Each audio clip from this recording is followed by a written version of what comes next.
네, 정인태 발달 교육 재활 심리 이야기 시간입니다. 자폐증 아동의 감정 발달에 대해서 좀 얘기를 해보도록 하겠습니다.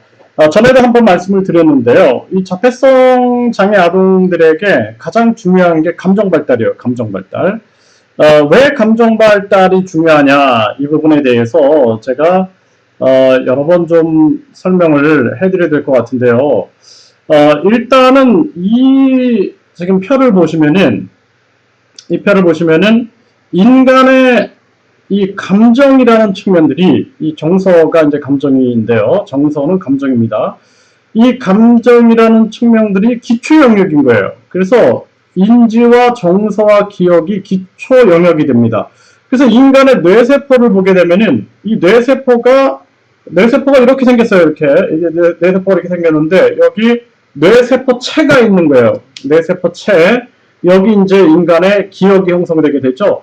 그 다음에 뭐 이렇게 그려볼까요? 네, 뭐 괜찮겠네요. 자, 그러면은 그 다음에 보면은 여기 이렇게 수상돌기와 축삭돌기가 있습니다. 축삭돌기, 축색돌기 이렇게 얘기하는데 이 돌기들을 통해서 뇌세포들이 다른 뇌세포들과 연결이 되는 겁니다. 이 시냅스 부위가 있죠. 다른 뇌세포들과 연결이 되는데 이 뇌세포들의 상호작용을 통해서 인간의 이런 정서라든지 인지라든지 기억 등이 만들어지는 것입니다.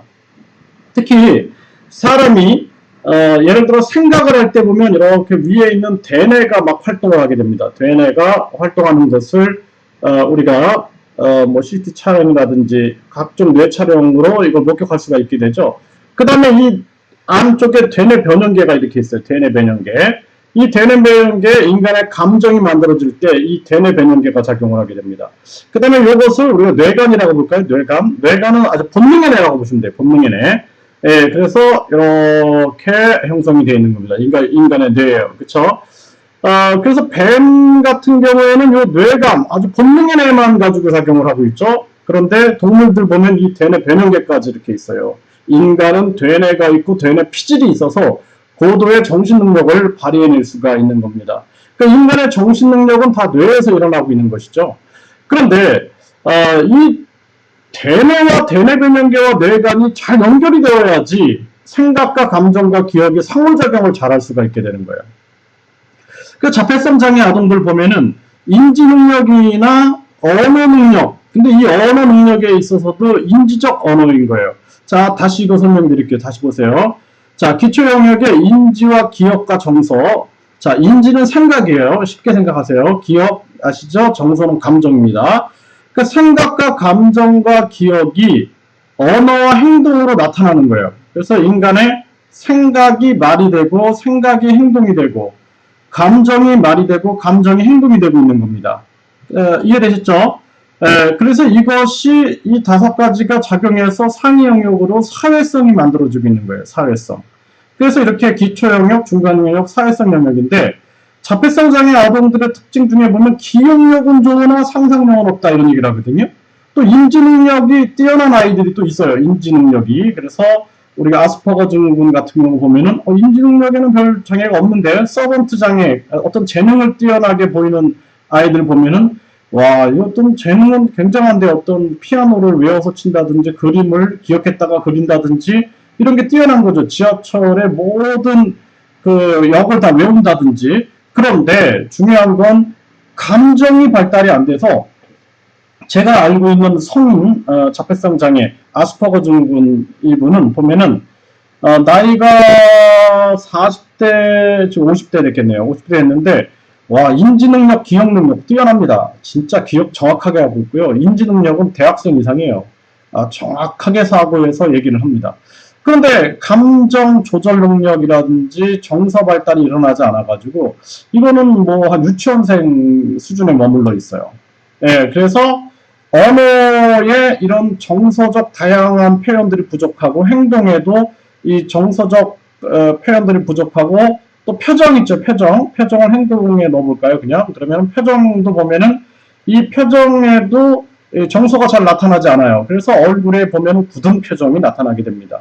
네, 그래서 이런 것들이 다 사회성으로 작용하게 되는데 이 사회성이 나타나기 위해서는 기초적으로 인지와 정서와 기억이 발달되어야 되는 것이죠. 이것이 하나로 연결되어서 상호작용을 하고 있는 거예요. 네, 이거 제가 설명을 또 드릴게요. 그래서 인간의 정서적인 측면들, 감정적인 측면들이 발달되어야지 언어에서 감정의 언어가 나타나고, 행동에서 감정의 행동들이 나타나고, 표정에서 감정의 표정이 나타나게 되는 것입니다. 그래서 사회성이 발달되게 되는 거예요.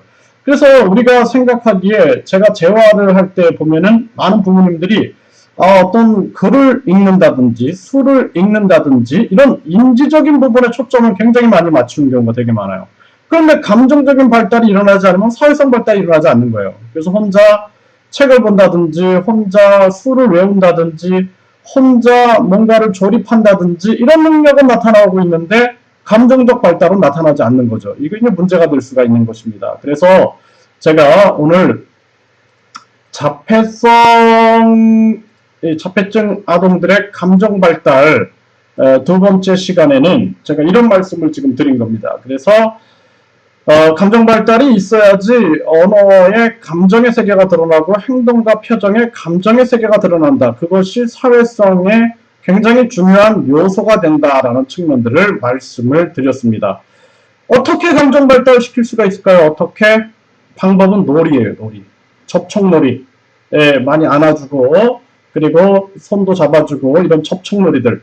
또 감각 운동놀이들. 감각. 그래서 눈, 귀, 코, 혀, 온몸의 피부, 감각을 통한 감정을 자극시켜 줄 수 있는 놀이들. 그러니까 사람과의 재미있는 놀이들, 그러니까 몸을 움직이면서 하는 놀이 속에서 가장 감정이 많이 드러납니다. 요 시기 때 발달은.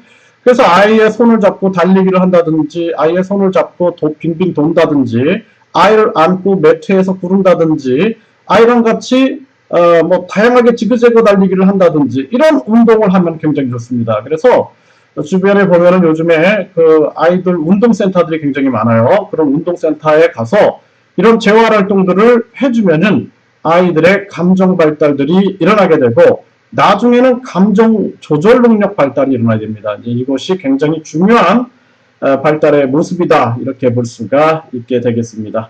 네, 본 강의는 교육부소관 사단법인 국제 MBPA 학문진흥협회와 함께 했습니다.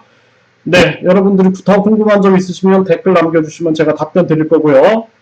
본 영상이 도움이 되셨으면 좋아요와 구독을 눌러주십시오. 저는 더 좋은 영상을 만들기 위해서 노력하겠습니다. 감사합니다.